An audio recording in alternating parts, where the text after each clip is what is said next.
Sir ಸ್ವಲ್ಪ ಆ ಕಡೆ ನೀವು ಜೊತೆ ಹೋಗಿ ಸರ್.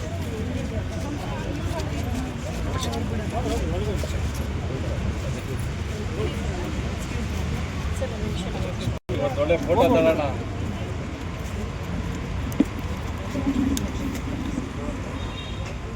ಇದೆಲ್ಲ ಹಿಂದೆ ಹೋಗಿ ಹೆಂಗೆ ಮೇಡಮ್ ಇಲ್ಲಿ ನೋಡಿ ಸರ್.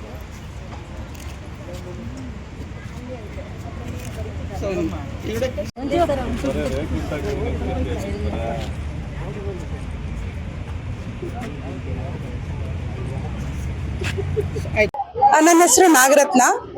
ಡಾಕ್ಟರ್ BR ಅಂಬೇಡ್ಕರ್ ರಥಸೇನೆ ಅಧ್ಯಕ್ಷರಾಗಿ ಈ ಒಂದು ಮಹಿಳಾ ದಿನಾಚರಣೆಯ ಅಂಗವಾಗಿ ಇವತ್ತೇನು ಈ ಪ್ರತಿಭಟನೆಯನ್ನ ನಾವು ಹಮ್ಮಿಕೊಂಡಿದ್ದೀವಿ, ಸರ್ಕಾರದಲ್ಲಿ SCP TSP ಹಣ ಏನ್ ದುರುಪಯೋಗ ಆಗ್ತಾ ಇದೆ, ಆ ಒಂದು ಹಣದಲ್ಲಿ ರಸ್ತೆ ಅಭಿವೃದ್ಧಿಗಾಗಿ ಉಪಯೋಗಿಸ್ತಾ ಇದ್ದಾರೆ, ಬೇರೆ ಬೇರೆ ಅಭಿವೃದ್ಧಿಗಳಿಗೆ ನಮ್ಮ ದುಡ್ಡನ್ನ ಉಪಯೋಗಿಸ್ತಾ ಇದ್ದಾರೆ.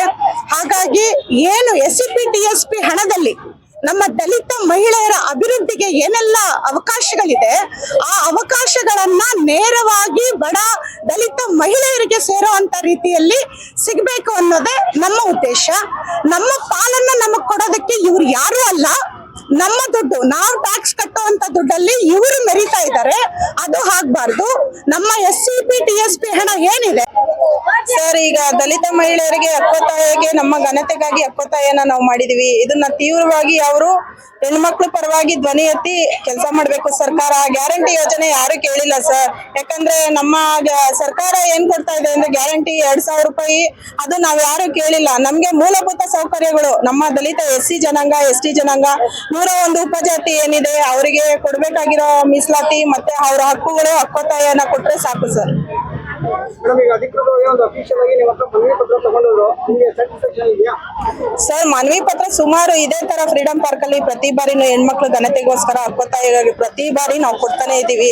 ಸರ್ಕಾರ ತೀವ್ರವಾಗಿ ಅದನ್ನ ಗಮನಕ್ಕೆ ತಗೊಂಡು ನಮ್ಮ ದಲಿತ ಹೆಣ್ಮಕ್ಳಿಗೆ ಏನು ನ್ಯಾಯ ಒದಗಿಸ್ಕೊಡೋ ನಿಟ್ಟಿನಲ್ಲಿ ಇಲ್ಲಿವರೆಗೂ ನಮ್ಗೆ ನ್ಯಾಯ ಸಿಕ್ಕಿಲ್ಲ. ಇನ್ನು ಮುಂದಿನ ದಿನಗಳಲ್ಲಿ ಉಗ್ರ ಹೋರಾಟ ಮಾಡ್ತೀವಿ ಸರ್.